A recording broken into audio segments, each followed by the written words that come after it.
Good morning everyone, स्वागत है आपका हमारे चैनल पे। और आज है 15 मई। आप देख पा रहे हैं यहाँ पे, और यहाँ पे इम्पोर्टेंट न्यूज़ को कवर करेंगे। और ये जो है ना, हमारे व्यूअर के द्वारा जो है फीडबैक दिया गया है, वो आप देख सकते हैं। चलिए, सबसे पहला मुद्दा हम लोग यहाँ पर देखते हैं। भारत व पाकिस्तान में मध्यस्थता के दावे से पीछे हटा अमेरिका। आपने 2-3 दिन से देख रहा था न्यूज़पेपर में, ये जो डोनाल्ड ट्रंप है ना, ये भारत के संदर्भ में बात कर रहे थे कि हमने भारत और पाकिस्तान के दोनों जो नेताओं से बात किया है कि अगर आप लोग युद्ध को नहीं रोकेंगे तो आपके साथ हम व्यापार नहीं करेंगे, पहला दावा। दूसरा दावा इन्होंने किया कि दोनों देश ने हमें बोला है कि आप मध्यस्थता कीजिए, ठीक है, जम्मू कश्मीर को लेकर। भारत ने इस प्रकार के दावे को आधारहीन, बेतुके बताया है, जिसका कोई और न छोर है, ठीक है। और अभी अपने अमेरिका को देखा कि वो अपने इस जो है वादे से पीछे हट गया, ठीक है। तो इनका जो है ना, आप देखोगे हमेशा जो है न्यूज़ में बने रहने के लिए कभी कनाडा को अमेरिका में मर्ज कर लेंगे, कभी पनामा नहर को जो यहाँ पे सम्मिलित कर लेंगे, कभी ग्रीनलैंड को कब्जा कर लेंगे। इस तरह की टिप्पणी देखने को मिलता है।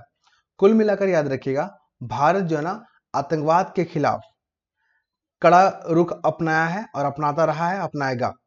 भारत ने बोला कि जो लश्कर ए तैयबा है, LAT, ठीक है, और TRF जो है ना, इसको अंतर्राष्ट्रीय जो ना आतंकवादी संगठन घोषित करने के लिए जो है ना यूएनओ में इसको शामिल करवाएंगे, ठीक है, ताकि इस पे प्रतिबंध लग सके।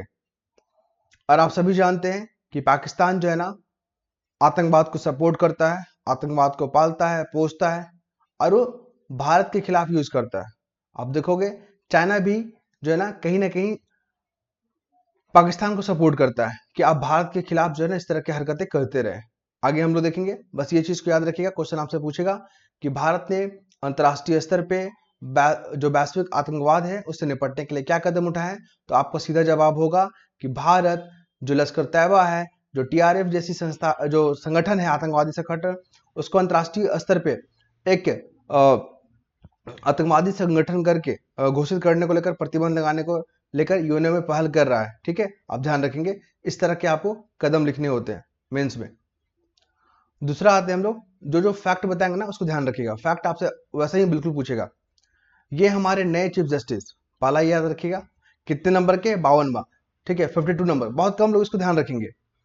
लोगों को लगता है कि नंबर क्यों पूछ लेता है। आप देखोगे कभी कभी ना गूगली खेल लेता है, स्टेट पीसीएस में हो गया, वनडे एग्जाम में हो गया, पूछ लेता है, और यही क्वेश्चन छूट जाता है तो फिर कट ऑफ नीचे आ जाते हैं। तो ऐसा नहीं करना। 52 नंबर के क्या है? प्रधान न्यायाधीश है, पहला याद रखिएगा। शपथ कौन दिलवाते हैं? राष्ट्रपति दिलवाते हैं। ये देख रहे हैं आप। इनका अपॉइंटमेंट भी कौन करेंगे? नियुक्ति राष्ट्रपति करेंगे। कॉलेजियम सिस्टम पता है ना, ये वही सिस्टम है जो जजों की नामों की सिफारिश करता है, चाहे सुप्रीम कोर्ट के जज हो, चाहे हाई कोर्ट के जज हो। ये क्वेश्चन आपका मेंस में भी पूछा गया, प्रीलिम्स में भी पूछा गया। बीपीएससी का क्वेश्चन उठा के देखिएगा, यूपीपीसीएस का उठा के देखिएगा, जेपीएससी का देखिएगा, तो आपको यहाँ से न्यायपालिका से यही सब क्वेश्चन देखने को मिलता है। दूसरा अगर हम लोग बात करें, यहाँ पर एक फैक्ट और याद रखिएगा। ये जो है ना शेड्यूल कास्ट से बिलोंग करते हैं, ठीक है, और बुद्धिस्ट धर्म को फॉलो करते हैं। तो शेड्यूल कास्ट में आप देखोगे ना, सेकेंड नंबर के जज है। पहले कौन थे? बालकृष्ण करके थे। आप ध्यान रखिएगा नाम को, ठीक है। चलिए, उसके बाद हम लोग बात करते हैं यहाँ पे, ये रणधीर जायसवाल, इनका नाम याद रखिएगा। ये स्पोक पर्सन है भारत के विदेश मंत्रालय के, ठीक है। रणधीर जायसवाल, इंपॉर्टेंट फैक्ट है। क्यों न्यूज में अभी? क्योंकि अरुणाचल, आप देखोगे चाइना जो है ना, चाइना जो है भारत का जो क्षेत्र है उस पर बेतुके और आधारहीन दावा करते रहता है। जैसे कि यहाँ पर अपना अरुणाचल प्रदेश है ना, उसको बोलता है कि तिब्बत का पार्ट है। कौन बोलता है? सर, चाइना बोलता है। तो चाइना क्या करता है ना, हीट एंड ट्रायल मेथड खेलता है। वो क्या करता है, अपनी विस्तारवादी नीति के कारण वो जो है ना भारत की जमीनों पर अपना दावा ठोकता है, और उसको लगता है ना कि वैश्विक कम्युनिटी उसका साथ देगी और भारत इस चीज को मान लेगा। भारत ने पुरजोर इसका विरोध किया है, और भारत ने कहा है कि व्यर्थ और बेतुके बातें से बाज आए चाइना, ठीक, क्योंकि अरुणाचल प्रदेश भारत का अभिन्न अंग रहा है और हमेशा रहेगा, ठीक है। इस फैक्ट को याद रखेंगे, क्योंकि चाइना और इंडिया रिलेशन में जो डिस्प्यूट के बारे में पूछेगा कि हाल ही में कौन कौन सा डिस्प्यूट नजर आया, तो आप गलवान घाटी के बारे में चर्चा करेंगे, आप अरुणाचल प्रदेश के बारे में चर्चा करेंगे, आप ब्रह्मपुत्र पर डैम बनाने को लेकर चर्चा करेंगे। जब हाल के प्रश्न पूछेगा तब लेकिन पूछेगा ट्रेडिशनली बताइए, तो फिर आप लोग वहां पे सीमा विवाद को लेकर, ठीक है, बातचीत किया जाएगा। क्लियर है? पंचशील समझौता, फिर वहां पे शरणार्थी संकट, ये सब कुछ हम लोग बात करेंगे। लेकिन हाल जहां पूछेगा, रिसेंट पूछेगा, तो आपको अरुणाचल प्रदेश के बारे में डिस्कस करना है, ब्रह्मपुत्र नदी के बारे में डिस्कस करना है, आपको गलवान घाटी के बारे में डिस्कस करना है। ठीक है, चलिए, ऐसे ही क्वेश्चन आपसे पूछता है। अब आते हैं सेमीकंडक्टर को लेकर। देखिए यहाँ पे प्रधानमंत्री की अध्यक्षता में हुआ केंद्रीय मंत्रिमंडल की बैठक में देश का छठा सेमीकंडक्टर जो प्लांट है, जिसको संयंत्र बोलते हैं, कहां पर है? जेवर में बनेगा। ये वनडे एग्जाम के लिए, यूपी पीसीएस के लिए इंपॉर्टेंट हो गया है, क्योंकि ये जेवर कहाँ है? यूपी में है।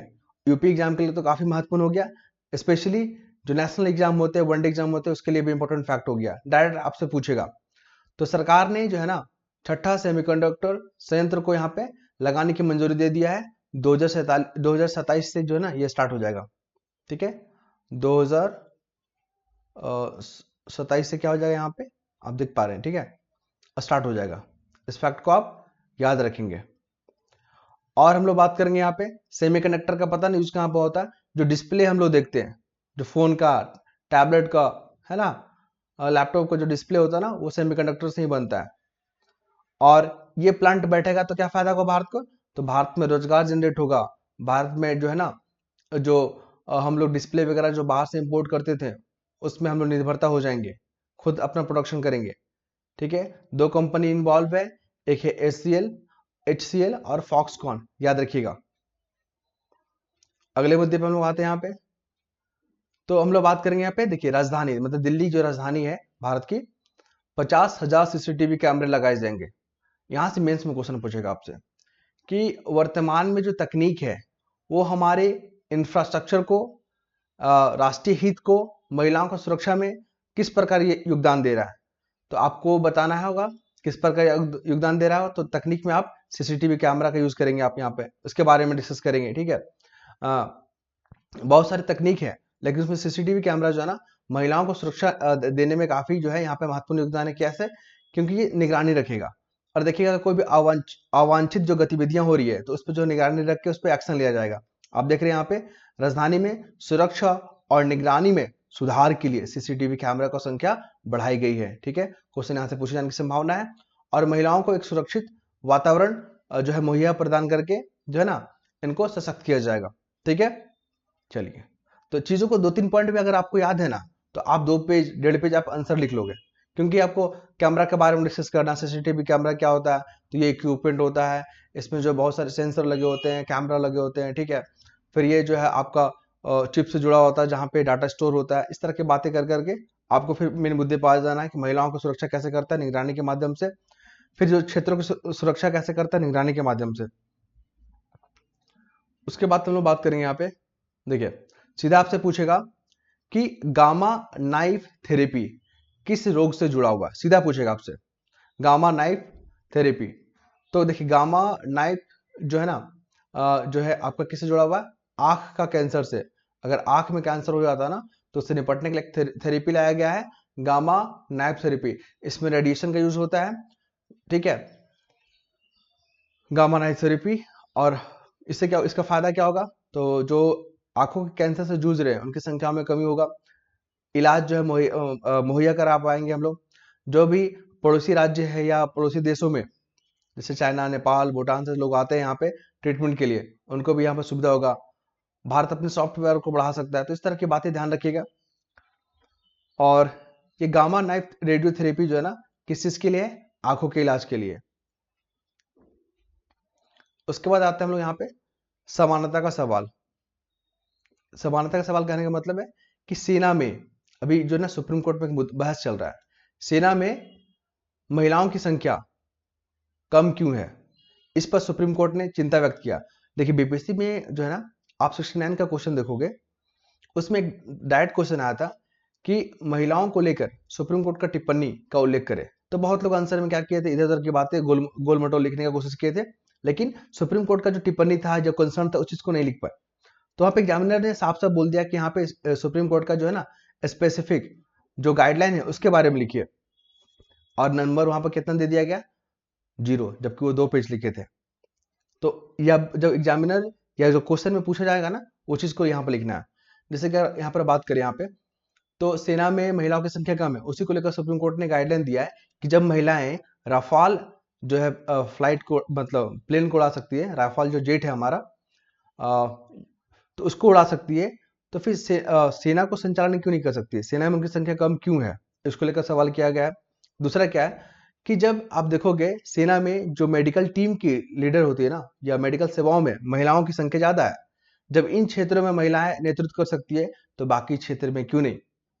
तो यहाँ पे एक जवाब आता है कि यहाँ पे युद्ध बंदी बनने का संभावना बढ़ जाता है। आपने देखा होगा कि बहुत सारे प्लेन उड़ते हैं तो वहां पे क्रैश होता है, तो जो पायलट नीचे गिरते हैं वो हो सके तो दुश्मनी के जमीन पे गिर जाते हैं, तो लोग उसको अरेस्ट कर लेते हैं। आप समझ रहे किस तरह का उनके साथ बिहेवियर किया जाता है। आपने विंग कमांडर देखा था उनको, अभिनंदन जी को, है ना। तो अगर महिलाएं वहां पर होंगे तो लोग फिर किस तरह का हरकत करेगा दुश्मन देश, ये कहना बहुत मुश्किल है। खैर, लेकिन महिलाओं का जो है ना नेतृत्व बढ़ना चाहिए। क्यों? क्योंकि महिला हमारे देश में 50% है, ठीक है। और महिलाओं का 50% का सुरक्षा जो है ना महिलाओं के कंधे पे होना चाहिए। इसी को लेकर यहाँ पे बातचीत किया गया है। ध्यान रखिएगा, पूरा आर्टिकल पढ़िएगा, चीजों को समझिएगा, 2-3 पॉइंट को नोट कीजिएगा। जब भी सुप्रीम कोर्ट का गाइडलाइन वगैरह पूछेगा या चिंता पूछेगा ना, तो आप इन्हीं चीजों पे बात करेंगे बार बार, ठीक है। तो आप कीवर्ड में क्या याद रखिएगा, तो मेडिकल टीम आप यहाँ पर देख रहे हैं ना, चिकित्सा सेवाओं में महिला नेतृत्व करती है। जब राफेल उड़ा सकती है तो फिर युद्ध का क्षेत्र में क्यों नहीं जा सकती है, ये सुप्रीम कोर्ट का सवाल है, ठीक है। चलिए, आपने देखा कि सुप्रीम कोर्ट ने जो है ना जो शॉर्ट सर्विस कमीशन था, और उसके लिए महिलाओं को कानूनी अधिकार के लिए लड़ना पड़ा था ना, तो सुप्रीम कोर्ट ने भी कहा कि महिलाओं को अपने अधिकार के लिए लड़ना पड़ रहा है, ये सही है क्या? नहीं ना। फिर शॉर्ट सर्विस कमीशन को हटाया गया था, फिर अस्थायी कमीशन लाया गया ना। तो ये सब चीज को ध्यान रखिएगा, केस स्टडी में बहुत काम करेगा आपको। फिर बात करते हैं यहाँ पे चीन की चालबाजी। वही भारतीय जमीन पे दावा करता है और ऐसे ही वो तनाव उत्पन्न करना चाहता है। आप देखोगे ना, चाइना का विस्तारवादी नीति है। अगर चाइना डायरेक्ट इन्वॉल्व रहता है, ठीक है, तो वो अपने जो है